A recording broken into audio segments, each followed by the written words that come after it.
Hello, everyone, and welcome to Climate Swings, the show for people reaching for the next vine of climate and sustainability in their professional lives. Promoted in partnership with climate education and action platform, Terra-Do. I'm your host, Michael Gold. On today's episode, I'm speaking with Angel Hsu. Angel is Associate Professor of Public Policy at the University of North Carolina, Chapel Hill, where she runs the Data-Driven EnviroLab, an interdisciplinary research group that applies quantitative approaches to pressing environmental issues. I've personally known Angel for over a decade, when we were both living and working in Beijing at the beginning of the 2010s. We have a wide-ranging discussion about her swings from the jungles of Costa Rica, to Chinese climate policy circles, to higher education, to the halls of the UN's Intergovernmental Panel on Climate Change. She opens up about the difficulties bridging gaps between academia and policy, what it's like to contribute to the world's top scientific authority on climate change, and why show me the data is how she would describe her life's work. Angel Hsu, welcome to Climate Swings. It's so great to have you here. Thanks. I'm really excited to be here. So I'm an academic, I'm a professor, a climate scientist, and I research climate policies, particularly how we can use data to evaluate whether or not they're effective. And I've been working in the climate space for quite a long time. I dare even try to count at this point. Maybe I tell people like close to 20 years, but I like to still think of myself as a young person.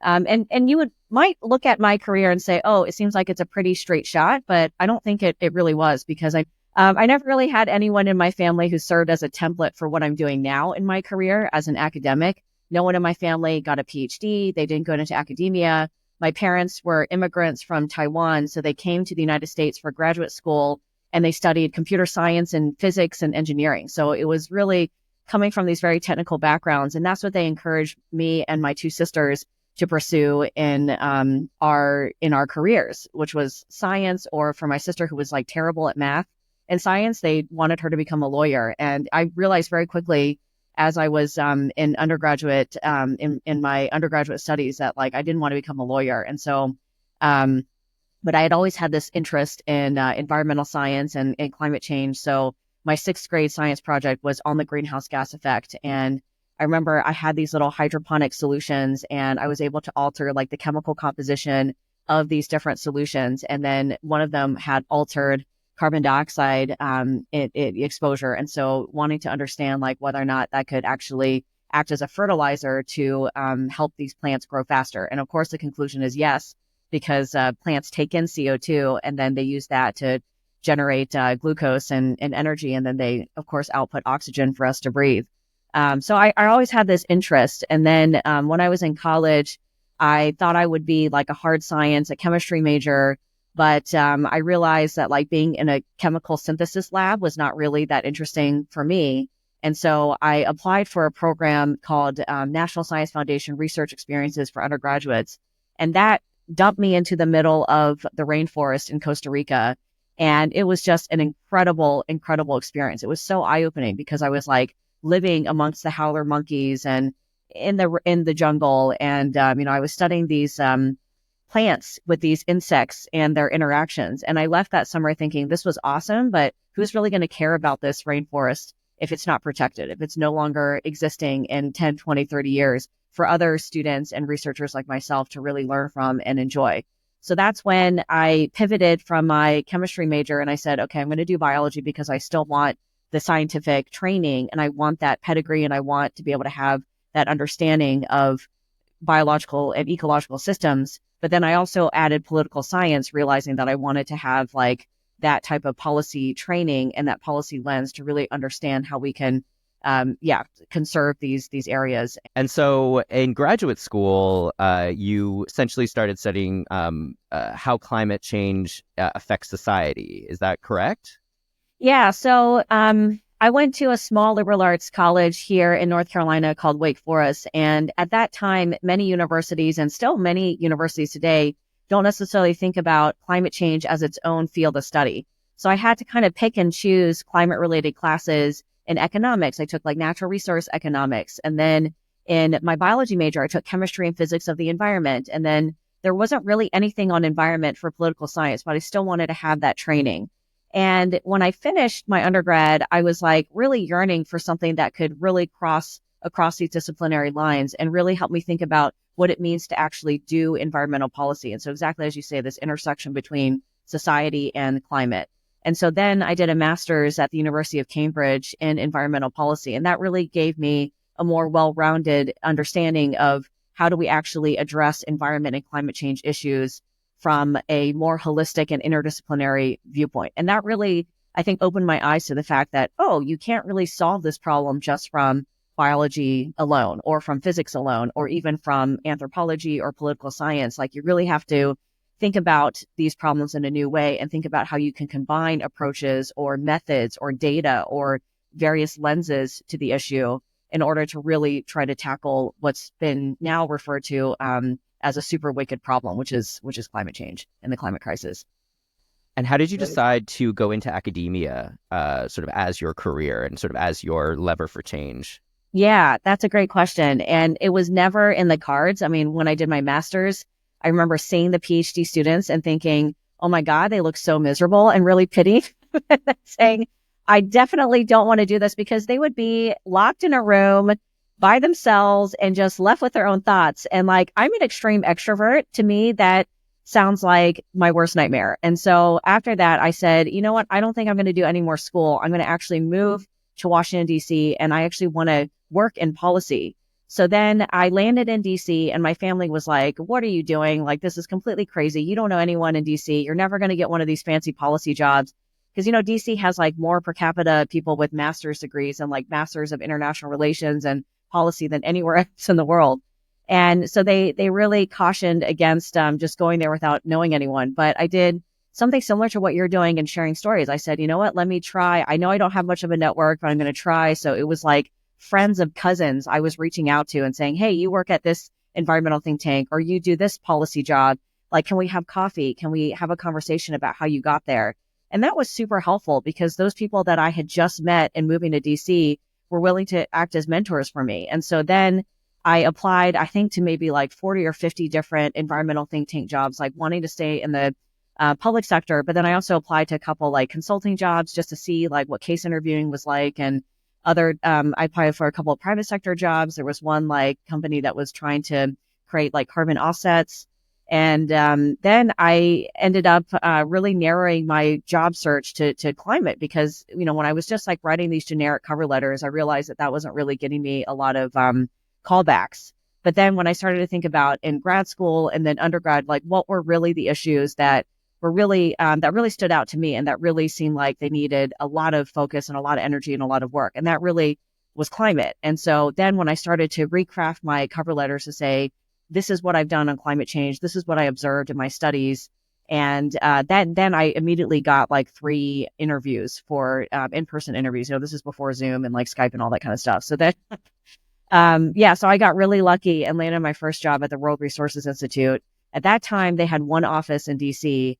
And I landed in the climate change and energy program working for a program called the Greenhouse Gas Protocol, which develops standards and tools for companies and organizations to measure and account for their greenhouse gas emissions. And that was really eye-opening because it really, I think for me, emphasized the importance of data and evidence to underpin solid environmental management and climate management strategies. And then at that time, they were looking to set up some programs in China. And so they said, oh, you're Chinese, even though my Chinese at the time was really awful. It's like very elementary, very rudimentary, and no one else in the office spoke Mandarin. So that's why I always tell students, like, make sure you have skills and that you really promote those in your resume because like that can help you stand out often in amongst like a sea of applicants. So then they sent me to China to help open up the Beijing office. And that really then opened my eyes to the fact like, oh, we need to really be engaging China on these climate issues because, I mean, now they're the number 1 emitter of greenhouse gas emissions. Back then, they were number 2, but quickly it was very clear that they were going to overtake the United States, which they did in 2007. And it was just like the excitement. I think there were just so many people there who were like interested in climate at the time through an energy lens. And so I felt like there was the possibility to really, I think, affect a lot of change in China. And so then I was like, okay, my Chinese is really awful. So I have to go back and like really learn Chinese. And also I need to get a PhD because working in China and in the policy context, nobody listens to you unless you have a PhD. And so I said, if I really want to be effective, if I really want people to be able to listen to me, I need to get a PhD. And so then I applied to only one school, Yale, your alma mater as well. And my mom, again, said, what are you doing? You're crazy. So that's like another life lesson I always tell my students is that sometimes you have to defy your parents and you have to just go with your gut. And it's not going to be easy and they're not going to be happy. But, sometimes you just have to trust yourself. And so she was like, what are you doing? Like, what if you don't get in?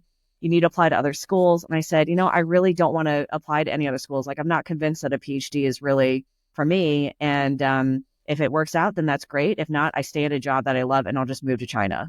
So thankfully I got in and I was able to still keep that connection with China because I based my dissertation on China, really bringing together a lot of what I had learned in grad school and in DC, which was the fact that we need solid data information to underpin environmental policy, which it sounds like a foregone conclusion now, but this again was like 2008, right when China hosted the Olympics for the first time, where it was not at all a foregone conclusion that you need to have solid data to actually underpin and guide policymaking. I mean, a lot of this was just, oh, what is the US doing? Or what is this country doing? And let's adopt their carbon pricing policy, or like, let's try their cap and trade. It wasn't based on like, okay, what could actually work in this context? And what kinds of information do we need to really understand whether or not this is actually driving policy and society in the right direction? So yeah, that's how I ended up at Yale and really created this like PhD that was very interdisciplinary. Also not thinking I would go into academia. I thought I would get the degree, go back to China, and just like, then everyone would listen to me. And then about in the fourth year of my PhD, which I always recommend, like, students, if you want to do a PhD, you want to go to academia, don't do what I did because you make it so much more difficult for yourself. But then I said, you know what? In my fourth year, I really, really love research. I mean, this is like really where I want to be. And I love working with young people and students. And so then I said, you know what, let's try. And so then I decided at that point to kind of pivot and stay in academia. And so when did you kind of realize that you were working in climate, or when did sort of climate considerations become sort of the core central aim and focus of your work? Because it seems like it started in graduate school, but maybe it was a bit more gradual than, some people now who sort of are just thinking, oh, I need to do something, and they become sort of a climate practitioner, right? Yeah. And you have to, again, think about like the time when I was going through school, which is like in the early 2000s. This is like right after the Kyoto Protocol went into effect. I mean, it went into effect in 2005. That's when I graduated from college. Sir Nicholas Stern from the UK, he had just come out with his first report about the economic damages of climate change. So there was still a lot about climate change that was not really as well known as it is today. So I think, again, reflecting the circumstances and the fact that my professors also were not trained necessarily in like the science of climate change, and like, let alone there was not like standalone classes on like climate change policy. Like, I think about the class that I teach, which is, it's got a very sexy name. It's like, I think it's like called like Confronting Climate in the Anthropocene, like Science to Policy Solutions. It's something like very sexy like that. It's exactly everything I would have liked to have in a class. We start from the science and then we move into the policy responses. And they have a little bit of like econ, there's like physics, there's chemistry, it's like a little bit of everything. I would have died for that class as an undergrad or as a grad student. And frankly, we just didn't have that kind of information. So I would say, and this is going to sound really geeky, but when I was at Cambridge, I took an environmental law class and we were asked to write a paper on environmental treaties. And there was, I think like Kyoto Protocol had just come out then. So I think a lot of other friends, they looked at the Stockholm Convention, which is regulating persistent organic pollutants, or they looked at the Montreal Protocol, which is regulating ozone pollution. And so for me, ozone depleting substances. And for me, I was like, I'm really interested in the Kyoto Protocol. It's still quite new. I'm really interested in how it divides the world up into basically like developed versus not developing countries. And that's a way to try to get, all actors together on one page. But then, there's like clearly domestic politics that shape like how countries negotiate at the international level. So I was really interested in these like two-level dynamics, which Robert Putnam, who's a political science, talks about like these two-level game theory. And so that was like a really fascinating dynamic for me. And so I focused on climate change in that class and really like, and it's kind of ironic because I've always like pushed against law, but my paper was really about like, looked at the principle of common but differentiated responsibilities. but like not wanting to go into law. And then I think that really, like, for me, started to open my eyes up to the world of like international climate policy. And so when I got to WRI, the program I was in, they really very much wanted me to work with developing countries to help build capacity for them to measure and report their greenhouse gas emissions, recognizing that even under the Kyoto Protocol, they weren't responsible for reducing or mitigating their emissions, but they would eventually need to, like China. I was working in Brazil, Mexico, Korea, the Philippines. I mean, these are all countries now where you're like, yeah, and India too. You're like, yeah, they should have been doing something on climate change. But really, at that time, it was like still a very sensitive issue. I mean, I remember the first time I went to China and I was working with the Chinese government, I had written a report and I had included the fact that China's emissions had surpassed the United States in 2007. I wrote this report in 2008, and they took a pen and they crossed that out. And they said, at this point, the Chinese government does not recognize this. I mean, so it was still like very political, very sensitive in the very early days. Speaking with Chinese companies, the Chinese government, we had to talk about energy conservation, energy efficiency. And, we basically framed it as 节能是减排. So if you reduce your energy, then you are reducing your climate emissions.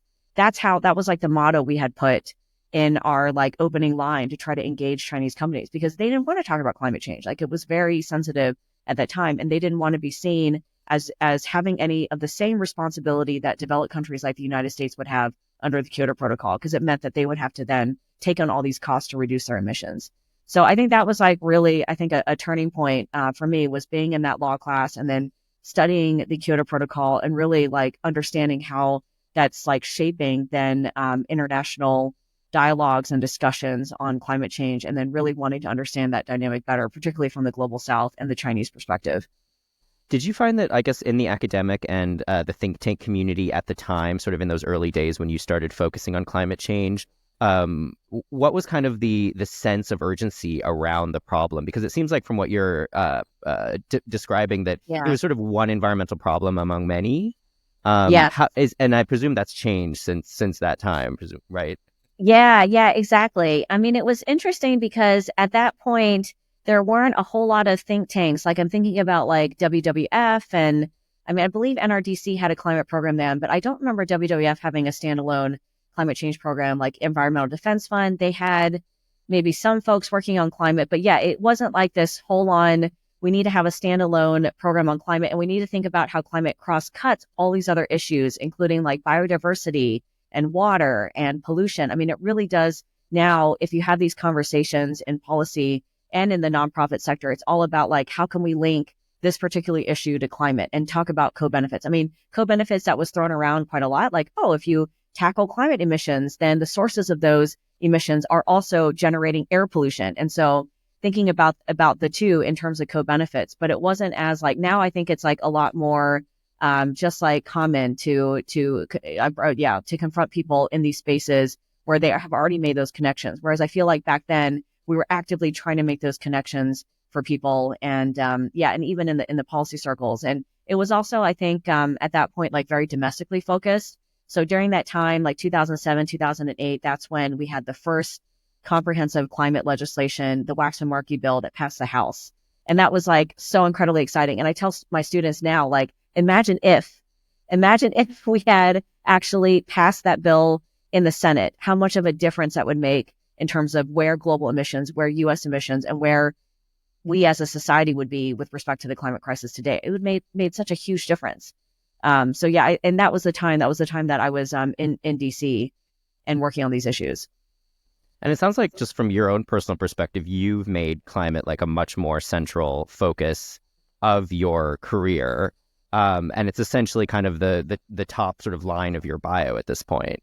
Yeah, that's right. Yeah. That is true. I never thought about it that way, but yeah, I mean, and like I have worked on air pollution. And then of course, when I was at Yale, I ran the Environmental Performance Index, which is this flagship index that ranks countries on environmental policies. And climate was just one category out of like 10 different dimensions, including like environmental health and biodiversity and agricultural ecosystems and forests and things like that. So yeah. And then, so that kind of forced me to be like a generalist. It was like nice because then I got to learn about all these different issues and like work with experts. But I always had this like climate thread underpinning. And that really has its roots in grad school, but then also my first job at WRI, really like working on climate. And then, and then I found myself like really kind of doubling down, like in the lead up to the Paris Agreement in 2015, where, I got a call from the UN Climate Change Secretariat.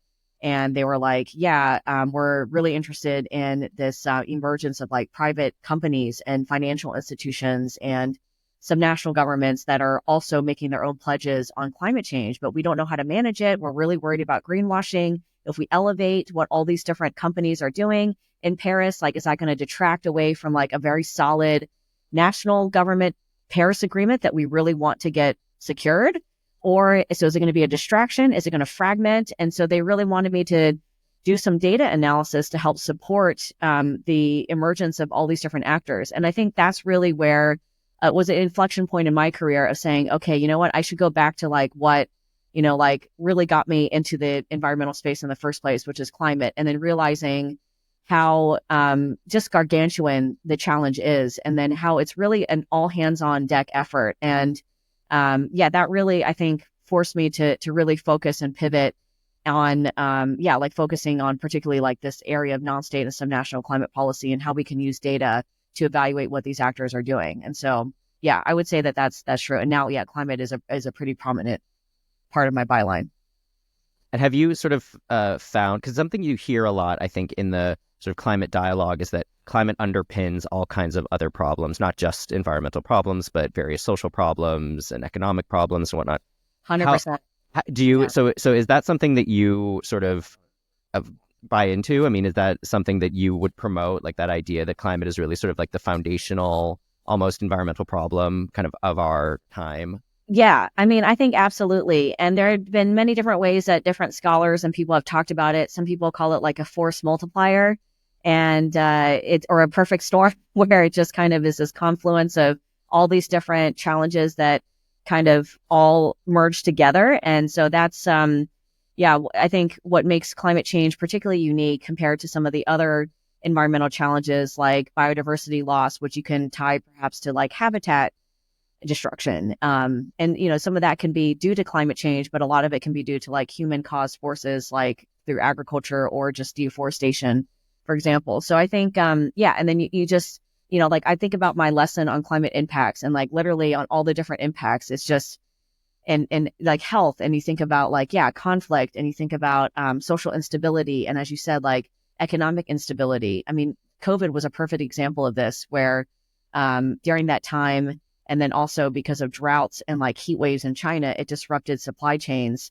And so then people couldn't get like computer chips, and they couldn't get minivans. They couldn't get a lot of the goods they were used to getting, or agricultural products. And that also like ties back to climate change and climate related events. And then that leads to economic stability and inflation, right? So I think, certainly. I mean, it's really difficult. I'm in a public policy school right now. And so like I work with a lot of economists who talk about causal inference and being able to exactly attribute A to B. So a lot of them like really don't like my work, because they're like, well, how can you like, definitively attribute like A to B? And I don't think that that's necessarily like the point. I think the point is to recognize that climate, even if it's not directly like A causing B, it's definitely one of the many factors in the background that could amplify the intensity or the severity or the magnitude or the direction of a particular trend. So I think that that's like another way to think about it.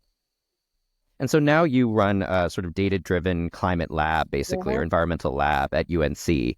Can you just give like a couple of sort of key highlights of some of the sort of standout projects or pieces of work that you guys do? Yeah. So the Data-Driven EnviroLab, I founded around 2016 with the mission that we need to innovate new data where data doesn't exist, to evaluate some of these key climate-related trends, or evaluate the impact of different climate policies and whether or not they're actually having their intended impact. And we need to really try to facilitate and foster a more evidence and quantitative approach to environmental policymaking and for climate change solutions. And so I could have named my lab the Shoe Lab, but as you know from your time working in China and living in Asia, that it's a very common last name. It's actually like the Smith of Chinese last names. So it's like there's like so many shoes. And so and a lot of people cannot pronounce it. Growing up in South Carolina, people can never pronounce my last name. So I was like, I don't want it to be like the shoe lab, like a lot of other academics just have like their last name and they say whatever. I wanted to build something that was like a movement and something that's more inclusive. And I want all the students and the researchers and our collaborators that work with us to really feel like they're part of this movement to try to drive more evidence-based approaches to addressing environmental and climate change challenges. So that's really like the origin of the lab. And then some of our flagship projects, there's a running theme of data. So, like if we don't have data that exists, how can we innovate data, whether it's from satellite remote sensing, crowdsourced data, from sensors, from devices, from citizens, or from other new methods that we haven't even thought of before. Now I have a project that's like focused on large language models and Gen AI. I just got this National Science Foundation grant to create like a new center or to think about plan for a new center where we think about the societal implications of generative AI and what impact that could have on private sector climate change commitments. Like what happens when a company is like trying to use one of these LLMs to benchmark a new climate change action or to find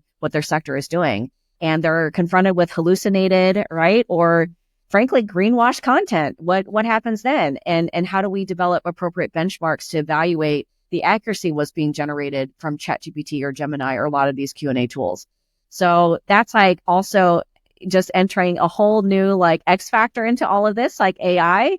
So I'm also like thinking about how we can apply AI for good, but then also have appropriate guardrails to make sure that it doesn't actually lead to climate misinformation and disinformation. So that's like a totally new project. Like we have a new chatbot called ChatNet Zero, which is all about like how you can decipher and demystify complex concepts like net zero and ask very hard questions like what is Amazon or Microsoft doing on climate change, and is it actually credible? So we've created like a high quality tool for those particular questions, like focused on climate policy. And then another strain in the work is all about subnational. So for many years, I was working on the level of national governments, and then you can look at all the climate change scenarios, and it's very clear that national governments are not cutting it when it comes to actually implementing the ambitious and necessary action to reduce emissions, to avoid the most dangerous impacts of climate change. I mean, we are way off. We're headed to a 2.5-degree Celsius warming world above pre-industrial levels. I mean, we're just way off that 1.5-degree Paris Agreement mark. And so that really got me interested in, well, what are the role of subnational governments and cities? Because, cities are exploding and more than half of the world's population is living in cities. Cities are becoming like really critical actors in their own right. So there's this whole other undercurrent about, what can cities and also non-state actors like private businesses and financial institutions do to really fill in some of these gaps. And then another big strand within that and looking at the subnational level is also recognizing that cities, not only do they have a lot of agency in affecting climate change, but they're also some of the most impacted areas on the planet. And so we've done a lot of work to try to understand and using these innovative data techniques to understand what are the climate impacts and how do they affect people at a suburban scale in different ways. So that really came out during Black Lives Matters. And like I was living in Singapore at the time and thinking, gosh, I'm not doing anything to really help. And then I thought, well, wait a second, my lab, we can actually help because we develop these large scale data sets. We can actually then answer questions about environmental or climate justice.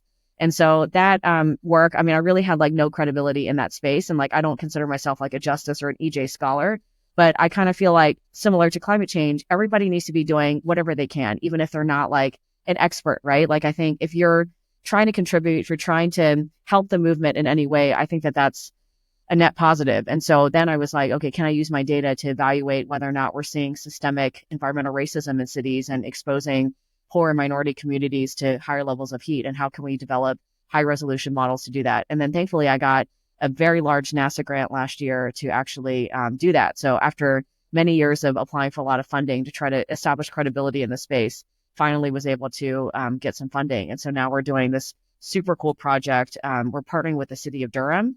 This past summer, we had 40 low-cost sensors all throughout the city of Durham, collecting air temperature and humidity. And we put together this community council of local community organizations and local government to advise us and to tell us about what kinds of questions they have with respect to climate change and heat and how it can affect different communities in different ways. So that's been like really cool also to see that your data and your work can also be done in locally and also in a co-produced way. So those are some of the projects that we're working on now. Very cool. Thank you for that summary. So some of your subnational and sort of city-based work is sort of drawn the attention of the UN and some of those very high-level international agencies. So you've worked on the UNEP emissions gap report, and you've Yes. also contributed to the Yeah. IPCC's synthesis reports, the Yeah. assessment reports. Can you talk about that experience and kind of like how you got involved with that and what working with those bodies is like? Yeah, that's a great question. And yeah, I had a student last week. I was giving a talk at Duke, and then she came up to me afterwards and she was like, I've been such a fan of the IPCC for so many years, and I was so excited to meet you. And that was just kind of like one of these realizations of like, oh, yeah, like, because a lot of times, I mean, it's unpaid work. So that's one thing, all those right wing conspiracy theorists who say, oh, those scientists are in the pocket of big corporations. No, we don't get paid for any of this. So just to make it very clear, it's all under the guise of service. But it really is, I think, just like it's been such an eye opening and incredible learning experience for me to understand how these big global assessments work and these big processes work. I think a lot of times we don't get enough transparency or like an inside look into how this actually works. And so you just get this big report. It's like thousands of pages long. And then you're like, okay, but what does this all mean for me? Right. And so I think being involved in some of these reports has really allowed me to better understand how these processes works. And I think also understand how political it is. It's like as a scientist, we think that everything we do is objective. And you quickly realize in being involved in these reports that it's not. It's like 100% political because they are based on intergovernmental bodies that are formed by governments. So governments then nominate the scientists and the experts who are representing these various reports. And then we can invite other authors to join if we say, oh, this person has this expertise and it'd be really great if they can contribute this perspective. But it's still like I think very political, right? Who gets in the room and who doesn't get in the room, whose research gets cited, whose doesn't. And then, of course, it goes out for approval by the governments themselves. So the governments still have a lot of sway in what language gets included, how different things are worded, and how strongly they're worded. And so I think like that's one of the blessings, and I think, and one of the advantages of these big assessments. And then I think one of the downsides. I think on the upside, then when you read one of these reports, like it really has been agreed upon by like thousands of scientists and all the governments engaged. So I think so you can really feel like there's a lot of heft behind whatever conclusions come out. Like I think from the sixth assessment report, from the first working group, I think one of the lines that stands out to me the most is the fact that they conclude they say something like it's incontrovertible or irrefutable that humans have been altering modern day climate. I mean, I'm kind of like paraphrasing there, but like they use like a very strong word like incontrovertible or irrefutable. And for scientists to use like that strong language when scientists are like very cautious people by nature, it really shows and I think communicates like how much consensus had to go into that process for them to be able to put that as a main conclusion on the IPCC. So I think that's like one of the major like upsides and advantages and like I think one of the strengths of these processes. I think on the other side, so I had the opportunity to represent the US. I was one of 6 scientists that were nominated for the expert working group for a special report that's focused on cities and climate. And that's the only special report that's going to be in this new 7th cycle for the IPCC. That was really eye-opening because then you're starting from a blank board. I mean, there's nothing like no outline, there are no keywords, there's like nothing. You're literally like, okay, you're going to be put in a room with like several hundred other people, and then you've got to like come up with what the authors are going to actually write. And that was like a very interesting experience. And I think for me, really eye-opening because they invited practitioners for the first time to provide their perspective. So actually like urban policymakers. And I think that was like really interesting because you realize it's like the science is one thing, but then if someone can't implement any solutions and take away like specific action items from whatever you synthesize, then it really limits the utility of what you're doing. So that's like kind of like a perfect encapsulation of my climate career, which is like working at this interface of the science with action. Like I don't want to be doing anything, whether it's academia or research or whatever, if it's not going to have an impact. And for me, like, again, I never really like saw myself being in academia, but then I see this ability to act as this interface and be seen as like, a more objective source of information. Whereas if you work for a think tank or if you work for like an advocacy organization or for a company, right, like people are always questioning your motives. And I feel like in academia, it kind of gives you a little bit of cover of being like more like neutral.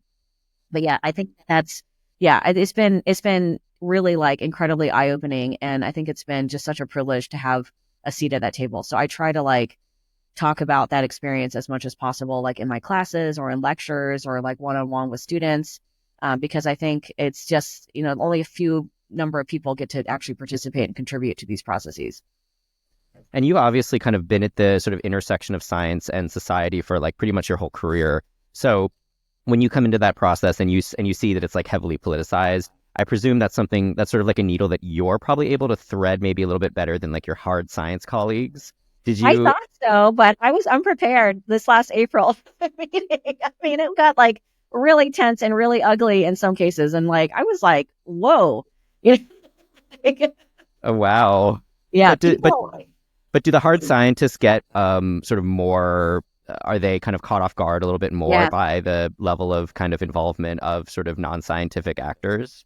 100%. And so I can't it was basically Chatham House rules, and a lot of it I can't share, but I will say that I did observe that happening, where in some cases, just because scientists are not necessarily those who are the most like vocal in the room, and they're not necessarily that experienced when it comes to these political debates and negotiations, I definitely saw in many cases the science getting sidelined in favor of political discussions. And that to me, I think was the most surprising thing, because this is the IPCC. It's a scientific body. Just as an example, like I think about my first climate conference that I ever went to in 2009, which was in Copenhagen. And I followed what China was doing and the Chinese delegation very closely. And of course, China ended up being the big story. And it was largely because they brought all their scientists to the meetings. It was like a bunch of my colleagues from Tsinghua and Beida. And I was like, oh, hey, this Laoshi, Zhang Laoshi, Wang Laoshi, and they were completely caught off guard because you had very expert diplomats and politicians like John Kerry and President Obama who were there negotiating on behalf of the United States. And it really caught China off guard because, they were completely unaware. They were viewing climate change from a very scientific perspective, a very technocratic perspective, whereas the United States, they clearly viewed it as a more political problem. And so they were a lot more expert. They knew how to maneuver those conversations in ways that left China completely caught off guard and frankly taking the fall for the failure of the Copenhagen Accord. But in a lot of my research and writing, what I argue is that actually the United States was the big spoiler. I mean, they came to Copenhagen in 2009 without having passed Waxman-Markey in the Senate. So what could they really bring to the table? So yeah, that's an example. But yeah, I think that certainly was the case that took me off guard being in those meetings, is just saying, oh my gosh, it's like, if I don't speak up, then we could really be sidelining science in what is supposed to be a scientific synthesis report. And so it seems like from what you're saying is that the divide between science and policy sort of remains kind of as wide as ever in a way. I mean, like, what do you think, especially, from the academic science perspective, because that is sort of where most of the hard science comes from. What do you think the scientists can do to kind of help bridge those divides? Yeah, I mean, people say this all the time. Scientists have to communicate better. They have to share their findings better. They have to blog. They have to be on TV. And I mean, I also think it's incumbent on the other side to also reach across the aisle. Like, I don't think it should be completely on the scientists because frankly, we're exhausted. So tired. And it's because like in my day-to-day job, I'm doing so many different things. I'm managing a lab. I'm fundraising. I'm talking to funders. I'm doing tons of outreach. I give like at least 3 lectures that are not my normal teaching a week. I mean, it's crazy. Like next week, I'm literally giving 3 different talks and like completely unpaid, just sharing because people ask me. So I often will take on a lot of this unpaid labor. We're asked to review publications. We have to somehow squeeze in research of our own and writing, so like we have to do a lot. And so I think it's also incumbent on the other side. What questions do you have? Like, what do you want to know? Like, what about what we're communicating already is like not clear to you, or what do you need more information on? And I think it has to come from both sides. Like, I think scientists certainly definitely need to do a better job. I think they need to not be afraid of sharing information, like even if it's not like 100% like right or certain, because, things change all the time. I think getting stuff out there, and the incentives are not necessarily structured to reward that, but I do think that journals are getting a lot better and allowing preprints. So now, like, if I have something done, I'm like telling my lab, we got to get a preprint out there. That knowledge has to get out there, and then we can let the peer review do whatever it's going to do. I mean, I've had one publication on heat that has been in peer review now for 6 months, and we haven't even gotten like a first look. It's just like, science cannot wait that long. So, I put a preprint up there. I've been sharing the paper. I'm like, yeah, give me your feedback. Let's talk about this if it's something that I think could really make a difference. And so I think it has to go, yeah, certainly both ways of, we also need people to engage us as well and like tell us, like, what do you need? Like, I'm always asking policymakers, like, does this resonate with you? Like, if it doesn't, tell me how it could be made better, or like, can you help work in this project, co-create? But I think that's also like a lot more energy and resource intensive, and it also like takes a lot more time. It's a lot slower. So I think if we could somehow also realign some of these incentives to encourage the scientists to take on like greater risk and like collaborating with somebody who's not immediately in their discipline, and then also like having more incentives to engage with people outside of academia, I think that could be really helpful. And like, thankfully, I think I'm at a place that really does recognize that. And so I'm very thankful to UNC for supporting my work. And, they gave me a prize last year for my research. And I think that's like really like nice to see like institutions, because it's certainly not every institution is like that, where they're like, why are you doing this stuff for local government? Or like, why are you talking to the UN? Or like, why are you doing these assessment reports? Should be only doing peer review publications. And like, I think UNC is like, they get it. They're like, actually, this is really great. And we want people to do this. But it's not easy. It definitely takes a lot of my time. You think about like, oh, I have to find local government and I have to like convince them to spend some of their time talking to me. It's like definitely a lot more, time intensive and exhausting and resource demanding than if it's just like a scientist, on their computer, or they're in their lab. Like, so we need also like the engagement. We need people on the other side to say, yes, I will have that conversation with you. And like, yes. And like, honestly, that's been one of the greatest things about moving to North Carolina that I didn't experience when I lived in the Northeast, like for 10 years, or even in Singapore. I do find that people here are like very open. They're very willing to collaborate. Local government, like they want to interface with us, the other researchers here. It's been incredibly collaborative. And I think that actually has been really great in terms of trying to get some more of these like cross-sector collaborations and getting people to talk to each other and understand like both sides better. And you obviously talk to a lot of young people and even a lot of, say, older mid-career people who are sort of interested in what you do and interested in kind of, seeing what they can do to sort of help contribute to tackling the climate problem, right? Because this is becoming a problem of such great magnitude, and people are trying to, pivot their careers to focus more on climate, or take individual actions, or just do what they can. What do you say to them? Like, how do you try to be inspirational, kind of just in your sort of day-to-day interactions? Yeah, that's a great question. And that's like a big part of what I do. I'm on the continuing learner circuit here. So I do a lot of talks at like retirement communities and local bookstores here. And then also I give talks to high schoolers, and then for middle school kids, and we do demonstrations and things like that, and even elementary age kids. So try to get them at every level. I would say that every career should be a climate career. So it doesn't matter what you're doing. So I always tell people, because the climate crisis is incredibly daunting, and it just feels like such an existential crisis that you as an individual don't feel like you have any agency over. And I know that because like climate anxiety is real, eco anxiety is real. And I talk to students about this on a day-to-day basis. And so they feel helpless. But what I like to say is, and we have the evidence now. So in the IPCC Working Group 3 on mitigation, that was the working group I was involved in. And we have evidence now. You go back into that chapter, particularly chapter 5 on demand side solutions. It was the first time in an IPCC it was actually focused on individual action. And so what we found is that if we look across sectors, individuals, when added all the actions together, can reduce emissions an additional 40 to 70% on top of supply side responses. And to me, that's like things like eating meat less and taking public transit like one day a week, deciding not to take one flight a year. Perhaps so there are a lot of things that we as individuals can do that added up can have an impact. And now we have like solid evidence for that. So I say that if you want to pursue a career in climate and it feels like very daunting, then try to think about like other careers where you can insert climate as part of your day-to-day job and your day-to-day life. Like, I think that that's like also really important to recognize. So I feel like every career should be a climate career, whether or not you're in consulting or you work for the government or you're working for a business. Like, think about how you can interject climate in all of those different domains. And I feel like there's no excuse. Like, I feel like when I started my career 20 years ago, you maybe could have said, oh, well, maybe the science is not 100% there, even though there were still strong indications. But I think now the evidence is overwhelming. If you're not thinking about what you can do to help the issue, then what is it that you're doing? Like, why are we here, right? So it's really about like human survival and human existence. I mean, the planet's going to be fine, right, with or without us.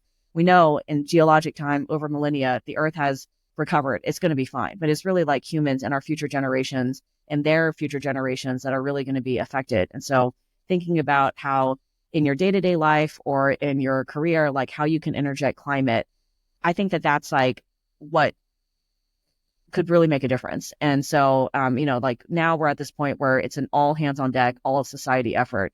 So how can we really be persistent and think about like in every action, what we can do to try to turn the needle in the other direction. And just sort of focusing it back on you for sort of one more question. Yeah. So you obviously think about climate, day in and day out, and you sort of try to do what you can to sort of promote positive outcomes. But I guess like if you were to think about kind of, what you would want kind of your epitaph to be, like if you think about sort of not that we're reaching the end of Angel Shoe or anything like that. But if you just think about, what something I don't know. Definitely not. But what would you just think about it? If you wanted to, this was like the one-liner about your contribution, like what would you sort of say it would be?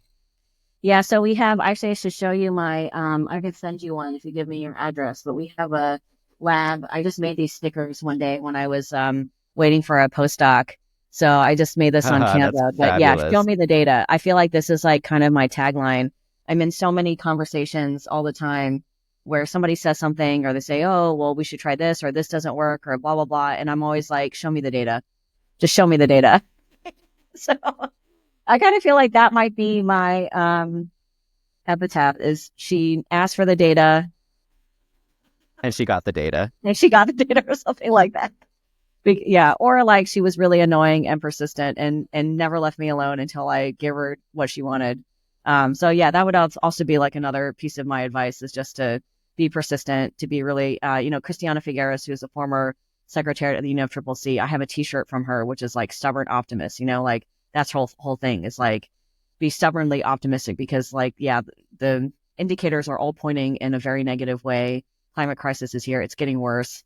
And so how can you still like work on this topic in just knowing all that you know? And I think like being stubbornly optimistic and trying to see, like, find those solutions, like being, for me, I'm like a problem solver. I always want to like solve the problem. And so like not giving up, I think is like the number one thing. And so, yeah, maybe it would be something like, show me the data, never give up, be a stubborn optimist, something like that.